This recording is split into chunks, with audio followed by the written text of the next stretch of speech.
All right, I don't know about you guys, but when I was a kid, I remember every year in elementary school, my teachers had us make a craft for our parents. In kindergarten, it was like a homemade Play-Doh ornament of some sort that we had until it fell apart. That little salty thing crumbled apart probably when I was about 20. I look back now as a teacher and I'm like, how did she do this? My first grade teacher had us all first graders, sit still with a projector, and then she traced our outline, and then she cut it out of paper and gave our parents a little silhouette of our little faces, which I'm like, that's so cool. And now as a teacher, I'm like, how did she do that for 25? How did she get 25 first graders to hold still long enough to draw their outline and then cut that out? Like, that woman was a saint. She started way early. She probably did. She probably did. We had a little store. I assume we brought real money. I don't remember, but I remember getting little junk from my parents at that store. I remember getting little junk from my nieces that they bought at their school store. And so for me, when I was a kid, I probably spent $0 at Christmas and yet still managed to give away gifts. I think back to that time and just how sweet that was. And I'm sure my mom appreciated that silhouette and that little Play-Doh ornament way more than whatever I gave her 5 years ago. My mom probably couldn't tell you what I gave her 5 years ago, but that ornament hung on our tree for 15 years until it crumbled to pieces. The spirit of Christmas has changed, and when Jared's not here, so all of us, we look back to simpler times. We're all old enough now to look back to when things seemed to be so much easier and simpler, when Christmas wasn't this big, fancy to-do. And now I look at what it is now and I'm like, whew, it's come a long way. I'm sure my parents, I remember going with my mom to Kmart and putting stuff on layaway. You guys remember layaway? We didn't have credit cards. You went to Kmart 3 months before Christmas and you put stuff on layaway instead of buying it on Amazon. And when you wanted to deal, you went to 85 stores trying to find that hot toy at a good price or whatever. And now we just sit on our couches and spend on our little Amazon, and then we wait until January to figure out how to pay for it. But it's become this huge commercial machine, and I think about, have you guys seen that movie Jingle All the Way with Arnold Schwarzenegger? The premise of that movie is he's kind of like a really busy dad, and I think he feels guilty because he's so busy, and so he promises his kid he's going to get him some sort of robot toy. And then the whole movie is him trying desperately the 4 days before Christmas to find this toy that everybody wants. And he goes to all the stores and he's tackling people, and he even dresses up as the toy at one point to try to get it. He's skating off of buildings. I don't even know what all he does. He does all these crazy things trying to get that hot toy for his son so that he can be a good dad. Because he has it in his mind that unless he gets that hot toy for his son, he's not a good dad. And yeah, I just heard Lou say, most parents. I feel like a lot of parents feel that way. I've got to get this hot toy. And I think about, where did that idea come from? When did it become about that? Because if you look historically, it was not like that. In fact, back in, I think it was the 1800s, Christmas was illegal in areas of the United States of America because Christmas was like Mardi Gras. For a long time, Christmas was just a drunken holiday. When the poor rabble-rousers would get together like an angry mob, and they would go to the rich people's houses, and they would demand treats and gifts, and if they didn't give them to them, they would break in, or they would vandalize their houses. So the rich people had to have treats and trinkets there so that when the poor rabble-rousers came all drunken demanding stuff, they could give them something to placate them so they would go away. And that just seems so crazy to me. And it wasn't until, I think it's 16th or 17th century, the Germans are like, no, we're tired of Christmas being like this. We don't want Christmas to be this rabble-rousing holiday. So the Germans very intentionally started marketing Christmas as a family holiday, all about the kids. And then one of those Germans married an English person and some king or queen or prince in England, and that brought that to England.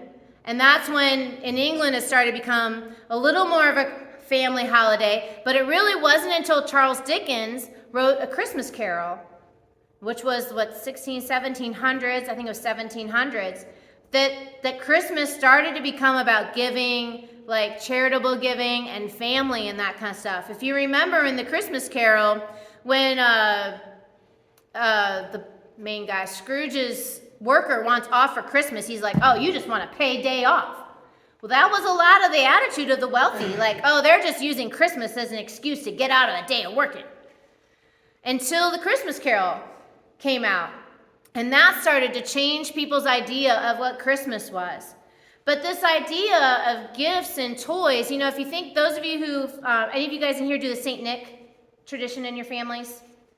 Nobody does St. Nick. So you guys do St. Nick? St. Nick was, he would go and give just a small, it was supposed to be just a small, I think he was Dutch. I actually have it written down, that one, because I want to remember. December 6th. He was a Dutch guy, and he would do little trinkets to the kids. And that started kind of like giving gifts to the kids. Well, so then, in the 20s, basically Macy's, and some other big department stores, mostly in the Northeast, were like, St. Nick, gifts for kids. Let's go with this. And so the whole reason we have the Macy's Day Parade on Thanksgiving was because Macy's wanted to kick off the Christmas season so that everyone would get in the spirit and start buying stuff. And Macy's and their buddies started intentionally marketing the idea that if you don't give your kids a really great gift, you're a bad parent. And they intentionally sold that idea through their marketing. They started hiring people like the really famous singers to create these Christmas songs to get everybody in the spirit. And they started paying for like shows to come out on some of our favorite movies, the ones that came out in the 20s and 30s and 40s. Those shows that you guys love so much, those were part of a marketing ploy to get people in the spirit of Christmas so they would buy more stuff. And I just think like that's crazy. And then, and I totally remember doing this, then they're like, let's stop marketing to the parents. Let's just market straight to the kids. Because the kids will then beg their parents, and the parents will do it because their kids ask. So they started sending, you guys remember getting the catalogs in the mail? And I would totally circle and dog ear what I want, and then I'd hand the magazine, the catalog to my parents with all the things I wanted. And that created this idea that Christmas is all about all the gifts, which is so different than even the St. Nick tradition, which was like a small toy. Like I think about like Rudolph, if you watch the Rudolph story, like that was, Santa would give like a gift to the kids. And look at how different it is now. If you gave a kid a wooden choo-choo train now, they'd be like, what's this crap? Like, what did I do wrong? Like to them, that's the equivalent of coal. They want their Xbox and their PlayStations and their iPads and the bike and the Jordans and all this really expensive stuff. And so it is ramped up. The average American now spends $1,000 per person at the holidays. And that's like $870 billion a year on Christmas. And since 2004, our spending has doubled. Just since 2004, our spending has doubled. If you think about it, stores start putting out the decorations, they start advertising, they start like doing all the sales earlier and earlier and earlier. It used to be like Black Friday was the day you go out. Then it became, Thursday night, we'll open at 4. And people would crowd and like come to the stores to buy all the stuff. And the companies, the department stores have intentionally marketed this idea that if you love them, you'll spend lots of money. And I feel like every year you feel like you got to give more and more and more, like a higher money. Like even in my own family, like I have a amount I usually spend, but then I see that my brother spends more than me. So then I'm like, oh crap, I got to get him more. I'm not a good daughter because I'm not spending as much as my brother is. And even I catch myself getting caught up in that idea that I've got to spend more, and I got to spend more every year and more every year. And it's this idea of consumerism that has nothing to do with Jesus. You know, like we say, well, we're celebrating Christmas, we're celebrating Jesus. In the Christian tradition, we say we're celebrating Jesus. But I think like if Jesus looked at the way we celebrate, he'd be like, what are you people thinking? Because like I said during communion, things were rough. The Jewish people were living in poverty. And they were waiting for a mighty king to come and set them free just so they could live a normal life, not so they could have Xboxes and Jordans, just so they could not be in debt all the time. And so they were waiting for this king to come and free them from slavery. We're waiting to see how many cool toys we get, to see how many cool gifts we get. Like, what a different mentality. You know, like, oh, there's my jingle all the way. In Isaiah, this guy was in the Old Testament, the Hebrew Bible, so he's a prophet. There were prophets in the Old Testament, and they heard from the Lord, and they would tell kings, usually kings, what God was saying, and usually the kings would like, get out of here, and they would usually not listen to them. But Isaiah said, "For to us a child is born, a son is given, and the government will be on his shoulders. He'll be a wonderful counselor, a mighty God, an everlasting Father, and the Prince of Peace." And the Jewish people who were living the hand to mouth, living in poverty, having no control, being basically treated like scum and dogs in the street by the Romans, they were holding on to this. There's this guy coming and he's going to make it better. The government will be on his shoulders. He's going to take over the Roman Empire and he's going to take down these guys. He's going to be the mighty God. He's going to be the Prince of Peace and everything's going to be great. And then in Samuel, so not to get into too much, there's this guy David in the Old Testament, and he was like the best king ever. And so God said one of his kids is going to be the Messiah. So they knew he would come from David's line. He says, "I'm going to rise up an offspring to succeed you, your own flesh and blood, and I will establish his kingdom. His kingdom. He will be the one to build a house in my name, and I will establish his kingdom forever." Now, I think about kingdoms. I think about like kings. Well, we don't have a king. But England does. You know what I mean? They've got a king. And think about when a king, all of us in the room have witnessed one or two kings being born in England. Some of us more than others, okay? But if you remember, if you've watched the news, like Time magazine is there when a princess or a queen goes into labor, the people in England crowd the streets. They are waiting all outside Buckingham Palace. They're waiting all outside the hospital. The paparazzi is there. They actually have a guy, what's he called? He actually comes out in this full like livery and he's like rings the bell and he pulls out the scroll and he's like, "I hereby do declare that the queen has given birth to a son and he will be the king." And they make a big deal out of it.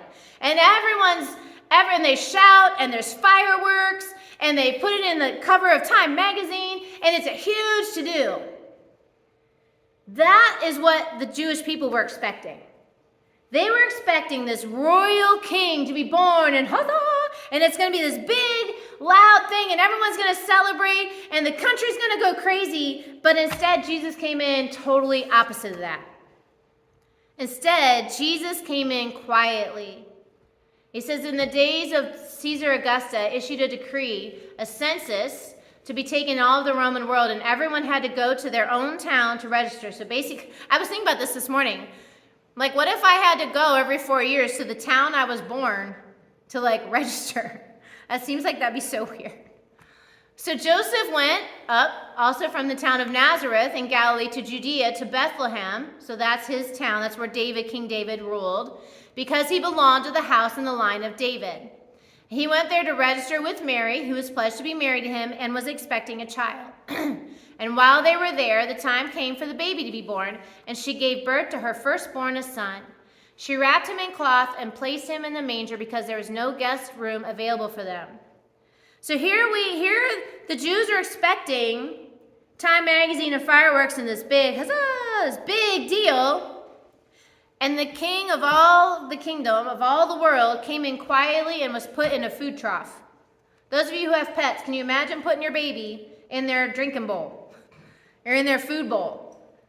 Jesus was wrapped in rags, basically extra cloths, and put in a food bowl. And so we've got that idea of this poor couple journeying where there's not even room. They have to stay in, basically it was a cave. Some people say, like we say barn, but actually it was probably more likely a cave with animals. And his first crib was a food bowl. That's the God that we serve. And so I think about that. What we in the Christian tradition think is that for first Christmas, we're celebrating Jesus' birth. This quiet and anonymous, poor family who had to put their kid in a food bowl. And then I think about what Christmas looks like on the Hallmark movies. It's nothing like that. We have bought into this idea that it's got to be this big, outlandish, beautiful thing that we go broke for. And I think, like, if Jesus saw that, and he does see it, he'd probably be like, what are you people thinking? At what point, how does that celebrate me? Is that celebrating me when you go into debt? Is it celebrating me when you're elbowing people in line to get the last toy? Well, I don't think we do that anymore. Now we just go on Amazon. But back in the day, people used to throw bows to, like, get the hot toy in the store. And, like, Jesus, I can't imagine, nowhere in the Bible does Jesus say, give me gifts. Nowhere in the Bible does Jesus say, celebrate my birthday. He gets gifts. A lot of them are to prepare him for his death. Like, even the 3 wise men gave him gold, frankincense, and myrrh. Do you guys know what myrrh is used for? It's for embalming bodies. They were giving him the chemical that his family would need to embalm him when he died. Like, they weren't giving him an Xbox. They weren't giving him Jordans. They were giving gifts suitable for a king. And so we have twisted this to be something it's not supposed to be. Like, I think about even St. Nick, the original St. Nick. He was a wealthy man, and he looked at the poor kids who were not getting anything, and he gave them one small gift to the poor kids. And that is that idea that has come along, and people like Macy's and Coca-Cola have twisted it and turned it into this thing that is nothing like Jesus intended it to be. It is nothing like we're supposed to be. So we think back to when it was simpler, when we could give macaroni necklaces and Play-Doh ornaments, and we miss that time. But as adults, we have the choice to turn it back into that. It's going to be hard, because that means standing up against society and saying, I'm not doing all that stuff you say. I'm going to live my life different. I'm going to teach my kids a different life. I'm going to be different. I'm not going to get all caught up in Macy's hype, in Hallmark's hype, in Amazon's hype. I'm not going to buy into it, but it's hard, because to do that is to go countercultural. Like, if you watch The Chosen, they have all these fish swimming, and the way that the beginning credit-y thing shows one fish sees all the other fish going this way, and it's like, hold on, I'm going to go this way. I'm going to go countercultural. And then that fish starts to go, and then other fish are like, oh, hey, I see what you're doing there. Why are you doing that? Why are you going against the grain? And then you tell them why. And they're like, oh, that does sound better. And then they turn around, and then they start going the same way until a bunch of fish are going the opposite direction. But that's what it takes. It's going to take us standing up against the Hallmark, the Macy's, the Amazon hype, and say, I'm not buying into that. I'm not going to keep spending more and more and more. How about at Christmas we spend time together? How about at Christmas we spend time talking about Jesus? We say that Jesus is the reason for the season, but do we sit down and read the actual birth of Jesus Christmas story? Do we talk to our kids about what Christmas is really about? Do we spend time with Jesus on his birthday, or do we ignore Jesus on his birthday? And so if you want to grow in your faith, I challenge you to consider swimming against the culture, swimming against the current, to swim away from the way that everybody else is swimming. To challenge yourself to stop trying to outbuy and outbid and outspend everybody else, and instead spend time instead of money. Spend time with your kids, spend time with your family, spend time talking about Jesus, reading the Christmas story, remembering what Jesus has done for us, celebrating Jesus and spending time with him instead of this frenzy of buying. Because that's how we come close to the Lord. We say to all that other junk, I'm not going to buy into that. I'm going to buy into you, Jesus. And when you start to swim countercultural, and you will have peace it's tough to do it, but people will see the peace in that. Oh, wait, you're not spending thousands and thousands of dollars?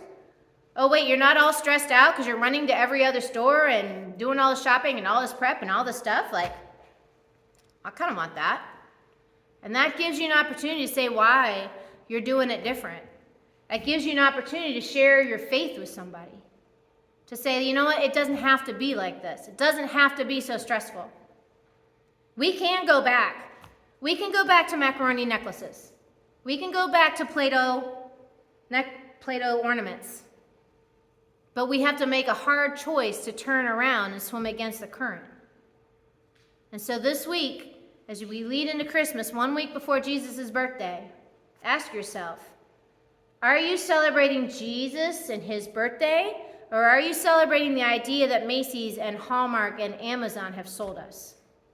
And all of God's children said, Amen. If you have not